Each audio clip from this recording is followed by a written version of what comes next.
नमस्कार, बहुत बहुत स्वागत आप सभी का। सुबह के 10 बजने वाले हैं। ये वक्त है आप सभी के पसंदीदा कार्यक्रम म्हारो राजस्थान का। आप सबके साथ मैं हूं प्रियंका और बुलेटिन की शुरुआत बड़ी खबर के साथ करते हुए जेईएन भर्ती परीक्षा पेपर लीक केस से जुड़ी इस वक्त की बड़ी खबर और अपडेट आपको बताते चले। राजस्थान में 3 जिलों में एसओजी की सर्च कार्रवाई जारी है।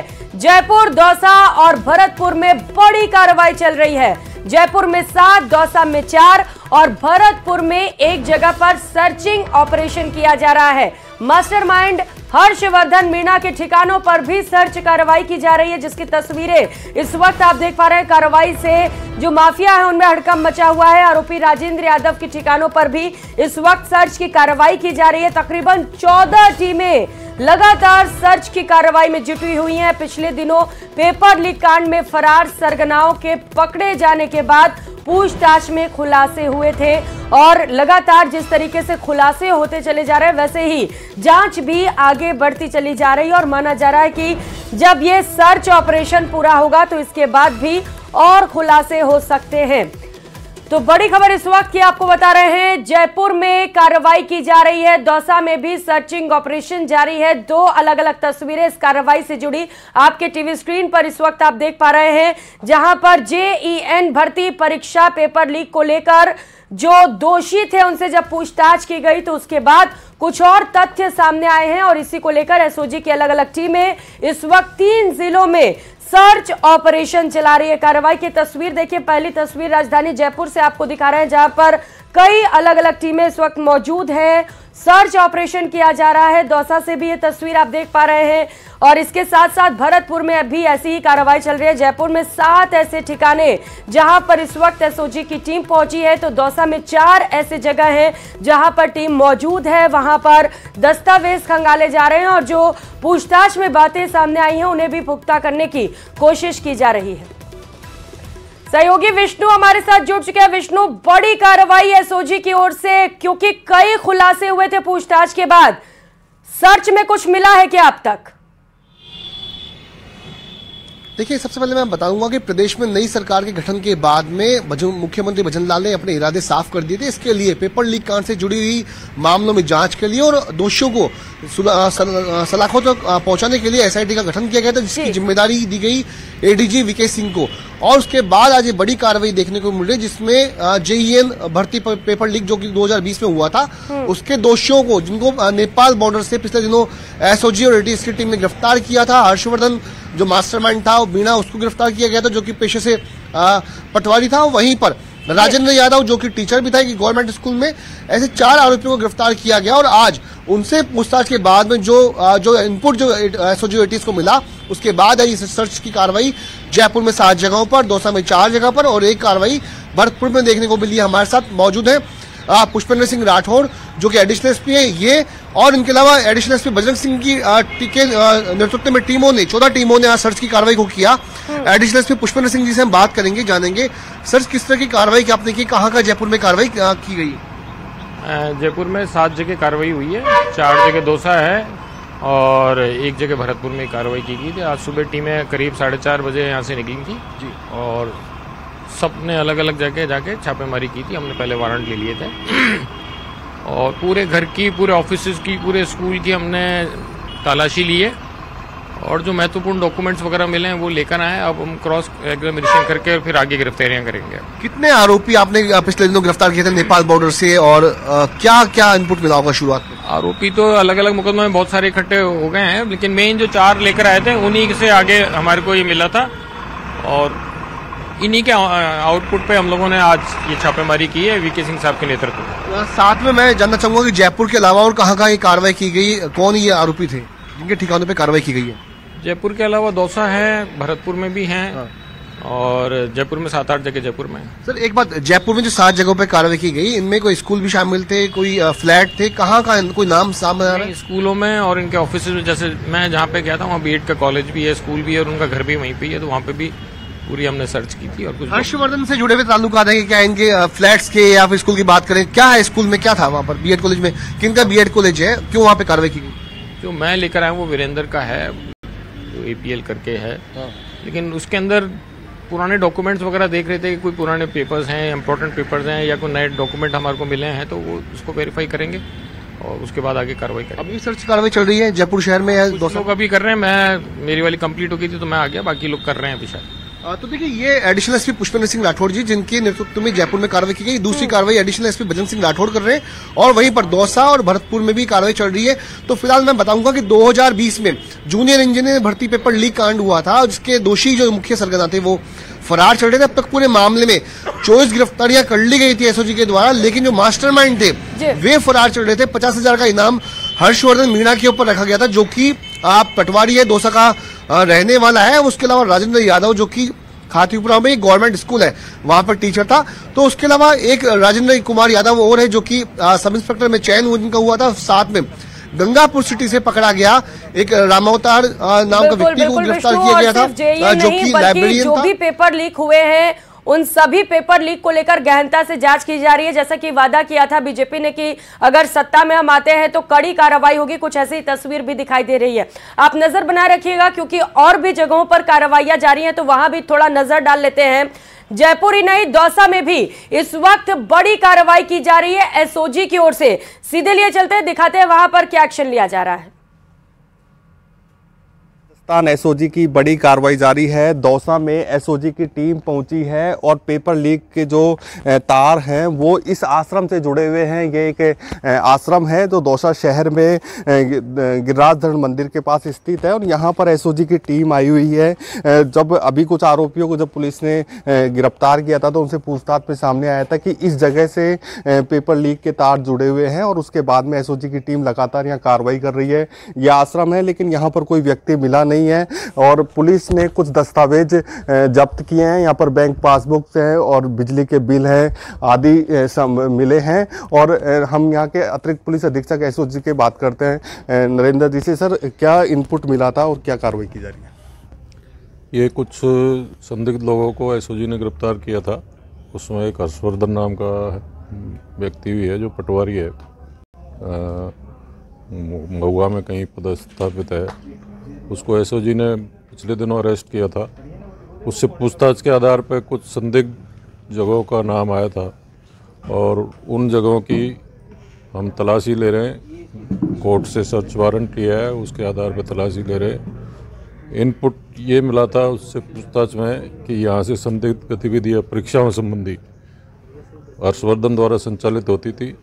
इस संबंध में पूछताछ चल रही है और जो कुछ दस्तावेज यहाँ मिले हैं उनकी जांच कर रहे हैं। संदिग्ध होंगे तो उसके खिलाफ उसी अनुसार कार्रवाई की जाएगी। तो क्या ये जो आश्रम है ये हर्षवर्धन का आवास है या फिर कोई क्या संबंध है इससे? इनपुट ये मिला था कि हर्षवर्धन यहाँ रहता था और इसमें नियमित रूप से उसका आना जाना था और जांच इस बात की कर रहे हैं कि ये प्रॉपर्टी किसकी है।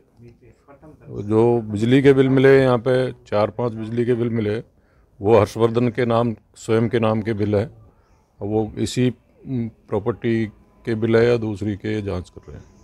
बिल्कुल, अभी तक लगातार कार्रवाई की जा रही है। पूरे दस्तावेज जब्त किए जा रहे हैं। उनकी अब जांच होगी कि यह जो मकान है और जिसमें ये आश्रम संचालित है यह हर्षवर्धन का है या फिर किसी अन्य व्यक्ति का है। लेकिन ये तय है कि हर्षवर्धन दौसा जिला मुख्यालय पर इस जगह से बैठकर अपना पूरा रैकेट चलाया करता था। यहाँ से पेपर लीक का जो पूरा गिरोह चलता था उसको अंजाम दिया जाता था। लेकिन एसओजी ने पूछताछ के बाद अब उसके जो ठिकाने हैं वहाँ पर दबीश दी जा रही है ताकि पेपर लीक प्रकरण के पूरे तार से तार जुड़ सके और जितने भी इसमें लिप्त लोग हैं, जो अपराधी हैं, उनको एसओजी गिरफ्तार कर सके। आशीष शर्मा, न्यूज़ 18, दौसा। तो एक और एसओजी की ओर से बड़ी कार्रवाई की जा रही है। तो वही जयपुर से बड़ी खबर सामने आ रही है। मुख्य सचिव सुधांश पंत ने औचक निरीक्षण किया है। हाउसिंग बोर्ड कार्यालय सुधांश पंत पहुंचे, वहां पर निरीक्षण किया। हाउसिंग बोर्ड में कर्मचारियों के उपस्थित रजिस्टर्स की भी जांच की। पेंडिंग फाइलों की भी अभी सुधांश पंत इस वक्त जांच कर रहे हैं। हाउसिंग बोर्ड के अधिकारियों से फाइलों और व्यवस्था को लेकर जानकारी भी इकट्ठा कर रहे हैं, उनसे चर्चा भी कर रहे हैं, बातचीत कर रहे हैं, उनके सामने जो मुश्किलें हैं उसे भी समझने की कोशिश कर रहे हैं। साथ ही साथ कौन कौन से अधिकारी जो अनुपस्थित रहते हैं उसे लेकर भी जानकारी इकट्ठा कर रहे हैं। फाइलों को भी वहां पर खंगाल रहे हैं सुधांश पंत। तस्वीरें आप देख पा रहे हैं जयपुर से, जहां पर निरीक्षण किया जा रहा है मुख्य सचिव सुधांश पंत द्वारा। एक्सक्लूसिव तस्वीरें न्यूज़ 18 राजस्थान पर इस वक्त आप देख पा रहे हैं। निरीक्षण से हड़कंप भी मचा हुआ है क्योंकि कुछ कर्मचारी अनुपस्थित भी हैं और उपस्थिति रजिस्टर भी वहां पर खंगाले जा रहे हैं। जाहिर है जो अधिकारी वहां पर नहीं होंगे उन्हें लताड़ भी लगाई जाएगी और अब देखना होगा कि उसके बाद कार्रवाई भी क्या की जाती है वहां पर। तो मुख्य सचिव सुधांश पंत की तस्वीर एक्सक्लूसिव। सहयोगी राकेश शर्मा इस वक्त हमारे साथ जुड़ चुके हैं। राकेश, सुधांश पंत पहुंचे हुए हैं, क्या कमियां नजर आ रही उन्हें वहां पर, क्या कर रहे हैं इस वक्त वहां पर? बिल्कुल, देखिए मुख्य सचिव सुधांश पंत लगातार इस बात को लेकर गंभीरता जता रहे हैं कि जो सरकारी दफ्तरों में बड़े बड़े अधिकारी बैठे हैं ये सब जनता के कामकाज के लिए हैं, जनता की समस्याओं को सुनने के लिए हैं। सरकारी कामकाज उसको समय पर किस तरीके से पूरा किया जा सके उस दिशा में प्रयास हैं। तो आज जो हाउसिंग बोर्ड कार्यालय का निरीक्षण किया जा रहा है, यहाँ पर बड़ी संख्या में बहुत सारी फाइलें ऐसी हैं जो बहुत लंबे समय से पेंडिंग पाई गई हैं। कई अधिकारी कर्मचारी यहाँ हाउसिंग बोर्ड कार्यालय से नजारत मिले हैं। तो अब अभी मुख्य सचिव सुधांश पंत लगातार जो हाउसिंग बोर्ड कार्यालय का निरीक्षण कर रहे हैं, तस्वीरों में देख सकते हैं। साथ ही जो फाइलें वहां पर मिल रही हैं उनमें पेंडेंसी क्यों है और लंबे समय से ये फाइलें क्यों पेंडिंग में रखी हुई हैं। साथ ही जो राजकाज पोर्टल है उस पर जो सरकारी कामकाज है उसकी बकायदा मॉनिटरिंग की जा रही है। जिस तरीके से खुद मुख्य सचिव ने कहा है कि उनकी जो पेंडेंसी का टाइमिंग है उसको किस तरीके से कम किया जाए, उन्होंने खुद अपना पेंडेंसी का टाइम घटा करके बेहद कम कर लिया है। क्योंकि अधिकारी एक बार सकारात्मक पहल शुरू करें उसके बाद अगर वो प्रयास करे तो ये संभव है। लेकिन यहाँ सरकारी कामकाज का सिस्टम ऐसा बना है, ऐसा ढर्रा बना रखा है कि जनता ये सरकार से जुड़ी अहम फाइलों को रोक दिया जाता है और उसके कारण कहीं ना कहीं जनता सफर कर रही है, सरकारी कामकाज प्रभावित हो रहा है और सरकार के प्रति लोगों का जो नजरिया है उसमें भी नकारात्मकता आ रही है। कहीं ना कहीं इन कारणों के लिए सरकार को दोषी माना जाता है, जबकि अधिकारी कर्मचारियों की मनमानी या लापरवाही के कारण ये चीजें सामने आती हैं। तो अभी लगातार इस दिशा में प्रयास है और अचानक औचक निरीक्षण जो है मुख्य सचिव लगातार राजस्थान के जो कई महकमे हैं उनका करते रहे हैं। इससे पहले उन्होंने जिस तरीके से परिवहन विभाग का भी किया है, जयपुर विकास प्राधिकरण का किया है, यानी जनता से जुड़े महकमे जो जहां पर जनता का ज्यादा काम होता है, फाइलें लंबित पड़ी हैं, अधिकारी कर्मचारी मनमानी कर रहे हैं और जिस तरह की शिकायतें मिलती हैं उसके बाद लगातार वहां पर मुख्य सचिव खुद जो है औचक निरीक्षण करके और पूरे कामकाज की मॉनिटरिंग कर रहे हैं। और ये बिल्कुल राकेश, इस तरीके की कार्रवाई बड़ी ही जरूरी भी हो जाती है ताकि जो सरकारी कर्मचारी या अधिकारी हैं जो लापरवाह बने हुए हैं उनकी भी नींद टूटे। और जैसा कि आप बता रहे हैं कि पेंडिंग फाइलों की भी जांच की गई है, तो जिनके काम लंबे वक्त से रुके हुए हैं उन्हें भी जल्द राहत मिलेगी। अब बिल्कुल, देखिए लगातार सरकार की नीति इसमें साफ है कि जनता का काम समय पर हो। साथ ही फाइलें क्यों रोकी जाती हैं, इसके पीछे करप्शन की संभावना को इनकार नहीं किया जा सकता, क्योंकि अधिकारी अधिकांशतः लोगों को इसीलिए परेशान करते हैं फाइलों को रोक करके कि वहां पर कुछ करप्शन भी इसके पीछे बड़ी वजह हो सकती है। लेकिन जिस तरीके से लगातार मुख्य सचिव एक्टिव मोड पर है, निश्चित तौर पर करप्शन पर भी लगाम लगेगी। बहुत शुक्रिया आपका तमाम जानकारियों के लिए। और 2024 लोकसभा चुनाव से पहले भाजपा केंद्रीय चुनाव कमेटी की पहली बैठक होगी और इससे पहले खबर आपको बता दें, आतंकी टुंडा पर आज बड़ा फैसला होगा। यह बड़ी सूचना इस वक्त की आपको बताते चले। सीरियल बम ब्लास्ट मामले में मास्टरमाइंड कुख्यात आतंकी सैयद अब्दुल करीम टुंडा सहित 3 के खिलाफ अजमेर की टाडा कोर्ट आज अपना अंतिम फैसला सुनाएगी। कुख्यात आरोपी करीम टुंडा के खिलाफ शताब्दी एक्सप्रेस ट्रेन में सीरियल बम ब्लास्ट का मामला साल 2014 से ही विचाराधीन है। इस मामले में अंसारी सहित तकरीबन 17 आरोपियों को गिरफ्तार किया गया। अब्दुल करीम टुंडा सहित 3 के खिलाफ अजमेर की टाडा कोर्ट में केस फैसले के करीब है। इस मामले में आरोपी हमीद उर्फ हमीमुद्दीन 10 जनवरी 2010 को गिरफ्तार हुआ था। जांच एजेंसी सीबीआई ने उस समय चार्जशीट पेश कर दी थी। तो एक लंबा इंतजार, तकरीबन 30 साल बाद टुंडा पर आज फैसला आने वाला है और सबकी निगाहें फैसले पर टिकी हुई हैं। सीरियल बम ब्लास्ट की साजिश रचने वाला आरोपी आतंकी, जिसे लेकर 30 साल बाद आज फैसला सामने आने वाला है। सहयोगी अशोक भाटी हमारे साथ सीधे इस वक्त जुड़ चुके हैं। अशोक, 30 साल का लंबा इंतजार, आज वो दिन, फैसले की घड़ी। जी बिल्कुल, 30 साल बाद जो है इस मामले में आज फैसला सुनाया जाना है और इसे लेकर जो सीबीआई के वकील हैं भवानी सिंह जी, वो हमारे साथ हैं। इनसे जानते हैं किस तरह से यह प्रकरण सामने आया था और अब इस प्रकरण में किस तरह की कार्रवाई बाकी है। सर, एक बड़ा फैसला है, देश भर की नजरें हैं इस फैसले पर। क्या इस फैसले में रहने वाला था, अब तक क्या हुआ और आज क्या होने वाला? इस प्रकरण में 3 अभियुक्त अब्दुल करीम उर्फ टुंडा, इरफान अहमद और हमीदुद्दीन फरार थे। उनके खिलाफ चार्जशीट पेश की गई और उनकी ट्रायल चली है।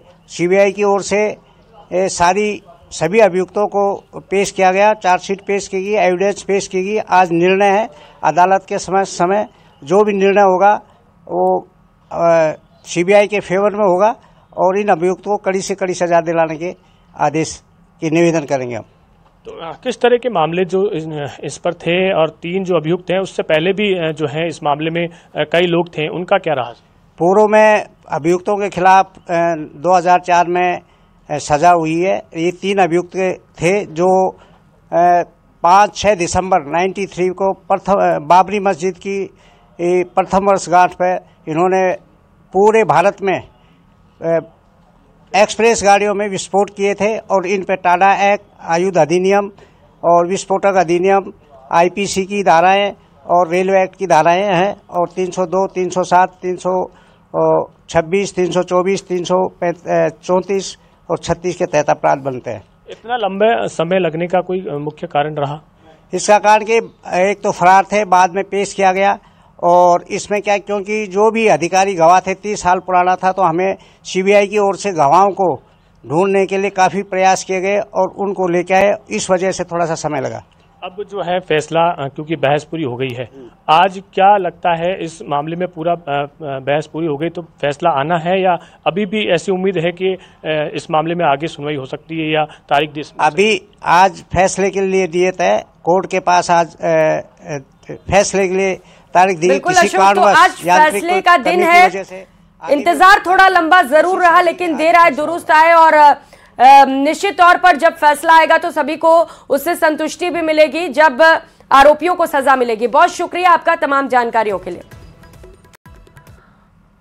और 2024 लोकसभा चुनाव से पहले भाजपा केंद्रीय चुनाव कमेटी की पहली बैठक दिल्ली में आज होगी। बैठक की अध्यक्षता पार्टी अध्यक्ष जेपी नड्डा करेंगे। इसमें प्रधानमंत्री नरेंद्र मोदी, गृह मंत्री अमित शाह और रक्षा मंत्री राजनाथ सिंह समेत शीर्ष नेता भी शामिल होंगे।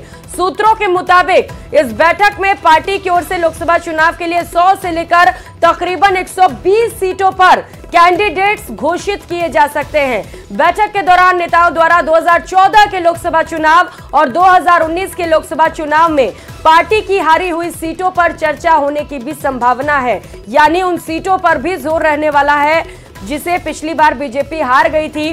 क्यों हारी थी, क्या वजह रही, इसके पीछे इन कारणों को भी तलाशा जाएगा और जो समस्याएं थी उनको खत्म करने की भी कोशिश की जाएगी। तो बड़ा ही महत्वपूर्ण है ये बैठक, बड़ी महत्वपूर्ण, जहां पर प्रधानमंत्री नरेंद्र मोदी से लेकर गृह मंत्री अमित शाह भी मौजूद हैं। बीजेपी के राष्ट्रीय अध्यक्ष जेपी नड्डा को तस्वीरों में आप देख पा रहे हैं और कहा जा रहा है कि इस बैठक के बाद 100 से लेकर 120 सीटों पर प्रत्याशियों का ऐलान हो सकता है बीजेपी की ओर से। लोकसभा चुनाव से जुड़ी ये बड़ी खबर इस वक्त की आपको बता रहे हैं, जहां पर बैठक लगातार जारी है। बैठक की अध्यक्षता पार्टी अध्यक्ष जेपी नड्डा करेंगे और इसमें बताते चले कि प्रधानमंत्री नरेंद्र मोदी भी शामिल रहने वाले हैं। आज की ये बैठक बहुत ज्यादा महत्वपूर्ण है क्योंकि लोकसभा चुनाव को लेकर 100 से 120 प्रत्याशियों का इस बैठक के बाद ऐलान कभी भी हो सकता है।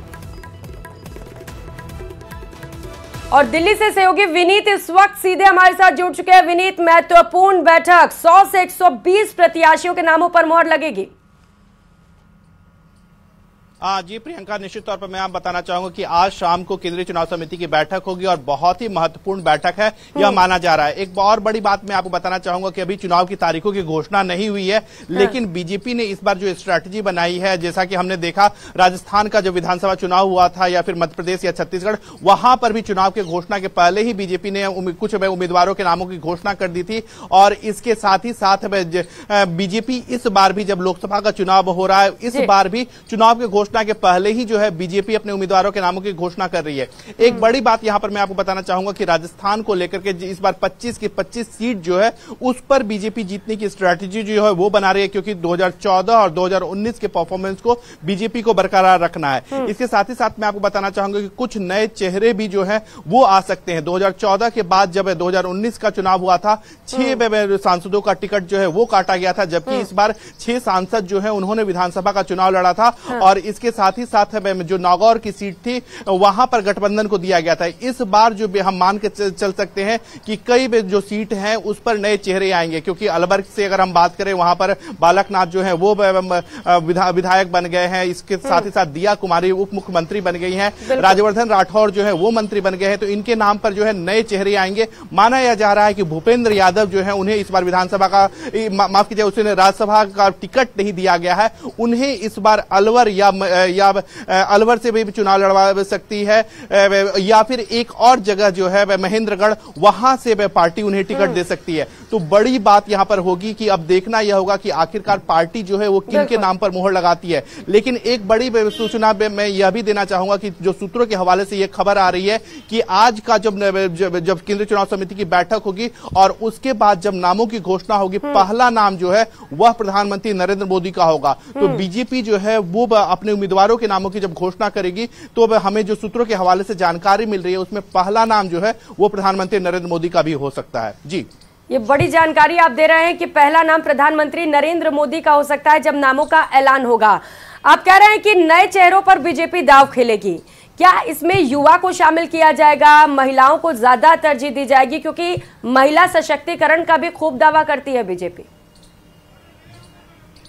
जी, निश्चित तौर पर मैं आपको बताना चाहूंगा कि जिस तरह से बीजेपी ने महिला सशक्तिकरण में का बीजेपी दावा करती है, और इसके साथ ही साथ बीजेपी में प्रधानमंत्री नरेंद्र मोदी ने 4 जातियां बताई थी, जिसमें महिलाओं को भी एक महत्वपूर्ण जाति बताई थी। तो निश्चित तौर पर जब इस बार टिकट की घोषणा होगी तो इस चीज को भी ध्यान में रखा जाएगा। लेकिन एक बड़ी बात यहां पर मैं आपको बताना चाहूंगा कि जिस तरह से हम देखें 2024 में बीजेपी चाहेगी कि 2014 और 2019 के प्रदर्शन को दोहराया जाए। तो बीजेपी चाहेगी कि 25 पे 25 सीट जो है वो जीते, और इसमें इस बात को ध्यान भी रखा जाएगा कि आखिरकार जो जिताऊ उम्मीदवार हैं, जिनकी विनेबिलिटी बहुत ज्यादा है, उन्हें टिकट दिया जाएगा। निश्चित तौर पर अगर हम बात करें प्रधानमंत्री नरेंद्र मोदी की कई योजनाओं की बात करें तो उसमें महिला सेंट्रिक रही हैं, तो और कई महिलाओं का समर्थन भी जो है वो प्रधानमंत्री नरेंद्र मोदी को रहता है। लक्ष्य काफी ज्यादा बड़ा है और ऐसे में तैयारियां भी बहुत ज्यादा जरूरी है और लगातार बैठकें करके तैयारियां बीजेपी की ओर से की भी जा रही है। आप भी नजर बनाए रखिए इस बैठक पर। सहयोगी बाबूलाल धायल इस वक्त हमारे साथ जुड़ चुके हैं। बाबूलाल, एक बड़ी बैठक होने वाली है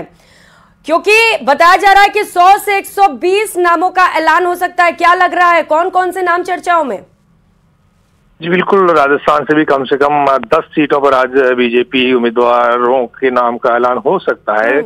माना ये जा रहा है कि जो बड़े चेहरे हैं, जो एक कैटेगरी की सीटें हैं, वहां पर बीजेपी पहले लिस्ट में नाम जारी कर सकती है। उसमें जयपुर की सीट है, जयपुर ग्रामीण की सीट है, कोटा है, भीलवाड़ा है, अजमेर है, सीकर है, झुंझुनू और टोंक सवाई माधोपुर है, 12 झालावाड़ है। तो ये वो सीटें हैं जहां पर बीजेपी कॉन्फिडेंट है कि उसे कोई चुनौती नहीं है, और मार्जिन भी पिछली 2 बार के चुनाव में पार्टी का बहुत बड़ा अंतर रहा है। तो कांग्रेस कहीं टिक नहीं पाई थी दोनों बार के मुकाबले में, तो इस बार भी बीजेपी बहुत कॉन्फिडेंट है। तो जो सीटें बीजेपी आसानी से जीतती हुई दिख रही है, उन सीटों पर वो पहले उम्मीदवार उतारेगी। कुछ जो बड़े नेता हैं उनकी सीटें चेंज करने की भी अटकलें चल रही हैं, कुछ नेताओं को इधर से उधर शिफ्ट किया जा सकता है।